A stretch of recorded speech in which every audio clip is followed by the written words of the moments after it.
Lembremos do assunto de hoje e imagine a seguinte situação. Você vai viajar de avião. Você embarca, coloca os cintos, o avião decola.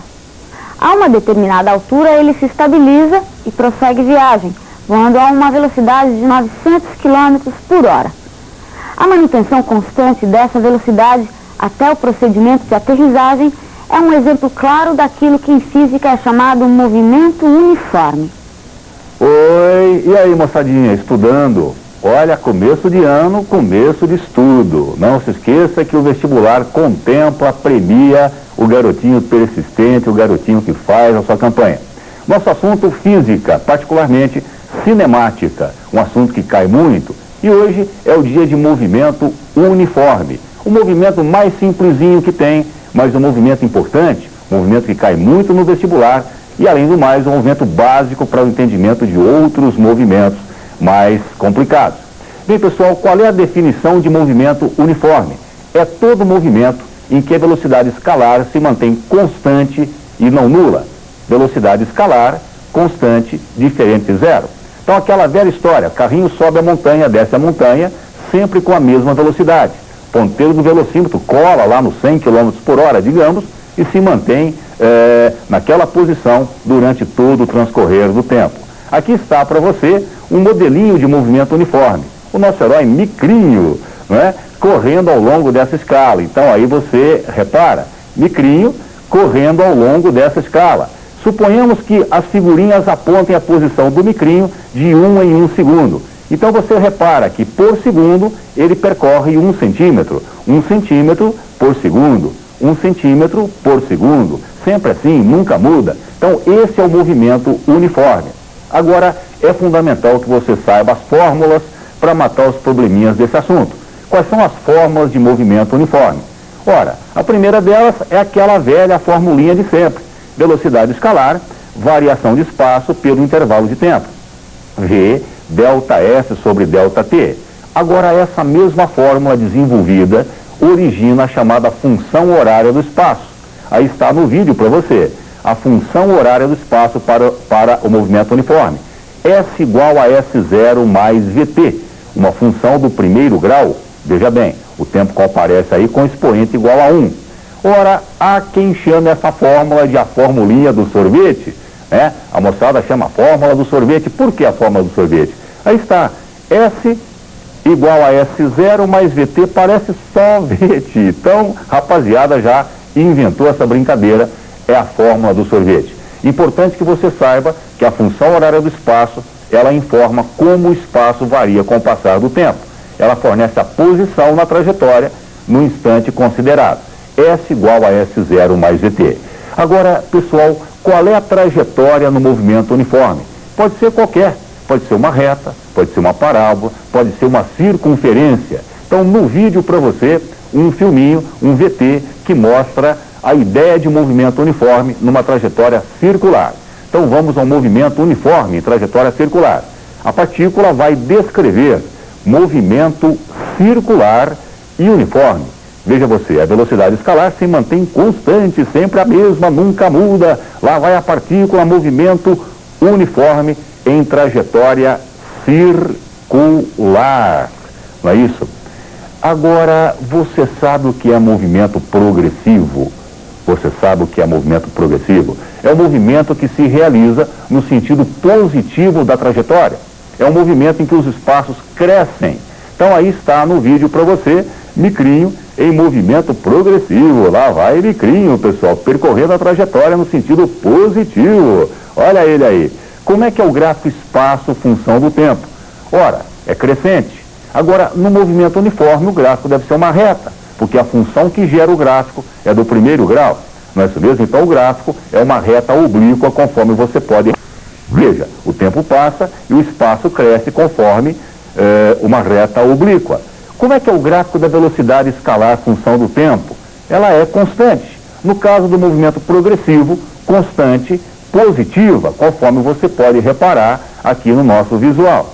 Então veja, gráfico, velocidade função do tempo, a velocidade escalar, uma constante. Você sabe o que é movimento retrógrado?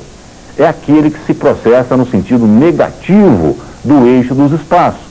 é aquele em que os espaços decrescem. Então aí está micrinho, mais uma vez, agora em movimento retrógrado, percorrendo a trajetória no sentido negativo. Como é que é o gráfico espaço-função do tempo? Ora, decrescente, correto? Decrescente. E se o movimento é uniforme, particularmente uniforme, o gráfico é uma reta oblíqua descendente, conforme você pode reparar aqui na nossa ilustração. O tempo passa e o espaço decrescendo segundo uma reta oblíqua, não é? Como é que é o gráfico da velocidade? Constante, só que agora, pessoal, constante negativa. Movimento retrógrado, velocidade escalar, é negativa, conforme nós podemos ver aqui. Então, vejamos, movimento uniforme, retrógrado, velocidade constante e negativa. Não é isso mesmo? Muito bem, mas não adianta a gente só falar de teoria. A gente tem que fazer também exercícios, são fundamentais. E vamos ao primeiro exercício da nossa aula de hoje. Aliás, antes de passar ao primeiro exercício, eu gostaria de colocar 2 resuminhos para você fixar o que a gente comentou inicialmente. Então vamos lá, o primeiro resuminho para você. Olha aí, no movimento uniforme, a velocidade escalar é constante, correto? Essa palavra deve ficar muito clara para você. A velocidade escalar é constante, ok? E o segundo resuminho, aí está no ar para você, correto? No movimento uniforme, o móvel percorre espaços iguais em intervalos de tempo iguais. Então, por segundo, por minuto, por hora, a distância percorrida é sempre a mesma. E agora sim, moçadinha, o primeiro exercício. Vamos lá. É uma questão interessante, é uma questão bonitinha, que trata do seguinte: um cão que deverá interceptar um pobre ciclista. Veja bem, olha só, o ciclista, ele viaja com velocidade 4 metros por segundo, correto? O cão tem uma velocidade desconhecida. Veja bem, a velocidade do cão não é conhecida. Aliás, é a pergunta do problema. A velocidade do ciclista, 4 metros por segundo, movimento uniforme. O cão também está em movimento uniforme. Muito bem. As dimensões envolvidas aí estão no nosso esqueminha, conforme você pode reparar. Veja bem, esse comprimento, 8 metros, este outro comprimento, 6 metros. Pessoal, dá para adivinhar qual é o comprimento desse muro atrás do qual o cão deve correr? Hein? É um muro de quantos metros? 10 metros. Como é que faz para achar os 10 metros? É só aplicar Pitágoras, o velho teorema do velho Pit. Pitágoras, triângulo retângulo, cateto 6 e 8, hipotenusa 10. Então eu já sei que o cão deverá correr 10 metros para interceptar o ciclista. Então veja a pergunta, olha para o vídeo e observe a questão. Qual é a velocidade do cão para interceptar o pobre ciclista nesse ponto? Entendeu? Qual é a velocidade do cão para alcançar o ciclista bem aqui? Ora, pessoal, qual é a condição para se resolver esse problema? Para o cachorro alcançar o ciclista, interceptar o ciclista, a condição é: o tempo gasto pelo cão deve ser igual ao tempo gasto pelo ciclista. O tempo gasto pelo cão para percorrer 10 metros deve ser o mesmo tempo gasto pelo ciclista para percorrer, não é? 8 metros. Aí está o micrinho contando isso para você. Condição de interceptação: tempo do cão igual ao tempo do ciclista. E vamos então ao equacionamento. Vamos aos cálculos. Veja bem, a forma que eu vou usar é aquela velha formulinha: velocidade, espaço sobre tempo. Daí eu tiro que tempo é espaço sobre velocidade, correto? Então, equacionando tempo do cão igual ao tempo do ciclista, eu terei essa expressão: 10 sobre V cão, veja que 10 é a distância que o cão deve percorrer, sobre V cão, tem que ser igual a 8, que é o que o ciclista percorre, sobre 4, que é a sua velocidade. Efetuando a conta, você vai obter quanto? Resposta, lá está no vídeo para você: 5 metros por segundo. Então o cão deve correr com 5 metros por segundo para interceptar o pobre do ciclista. Tudo bem, pessoal, uma questão bem típica de movimento uniforme. Agora, uma outra questão que caiu no vestibular da FUVEST, Atenção, vestibulando, FUVEST para você.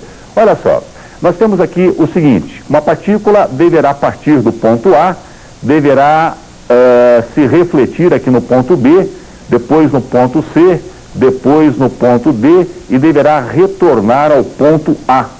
Eu estou supondo que essa mesa seja uma mesa quadrada e o lado tenha comprimento L. Eu estou chamando cada um desses comprimentos parciais aqui de X. Tudo bem, essa é a primeira parte do nosso problema, correto? Então a partícula deverá fazer esse ping-pong, não é? Parte do ponto A, vai em B, vai em C, vai em D, volta em A, percorrendo então ao todo 4x. Mas antes de mais nada, eu gostaria de calcular o comprimento de x. Veja bem o que é o comprimento x no nosso desenho. O comprimento x pode ser calculado por Pitágoras, pelo teorema de Pitágoras. Não é isso mesmo? Então, facilmente, eu posso calcular o x aplicando Pitágoras. Veja aí no vídeo, por Pitágoras, x ao quadrado, que seria hipotenusa ao quadrado, é igual a L sobre 2 ao quadrado mais L sobre 2 ao quadrado. Efetuando a continha, eu vou tirar que x é L raiz de 2 sobre 2, correto? Ora, a partícula percorre 4 vezes esse comprimento. Então veja bem aqui no nosso vídeo o cálculo seguinte. Velocidade, nesse primeiro cálculo, distância sobre tempo. Então 4x sobre o tempo, não é? 4 vezes L raiz de 2 sobre 2 sobre o tempo, correto? Isso vai dar um V1, veja você, de 2L raiz de 2 sobre ΔT, correto? Mas o nosso problema tem uma segunda parte. A mesma partícula, ela vai ser lançada de outra forma. Veja aqui no nosso vídeo. Olha só, ela vai partir do ponto A, vai ao ponto C, reflete, volta ao ponto A. Percorre, portanto, ao todo, ida e volta, 2Ls. Não é isso mesmo? Muito bem, a velocidade, nesse caso, fica expressa como você tem aqui no vídeo. Olha bem, velocidade, distância sobre tempo, velocidade 2, 2L sobre ΔT. Agora, a FUVEST dizia que em ambos os casos, primeira experiência e segunda experiência, o tempo gasto era o mesmo. E perguntava qual a relação entre a velocidade 1 e a velocidade 2. Então vamos ao cálculo seguinte. Aí está no vídeo para você. V1 sobre V2, a relação de velocidades é 2L raiz de 2 sobre ΔT, que é o valor de V1, sobre 2L sobre ΔT, que é o valor de V2. O ΔT cancela, correto? E eu obtenho finalmente que V1 sobre V2 é igual a raiz de 2. E ficamos aqui com movimento uniforme, prometendo uma próxima aula sobre esse mesmo assunto. Até lá, pessoal. Esse agente físico que produz a sensação de visão. Respostas a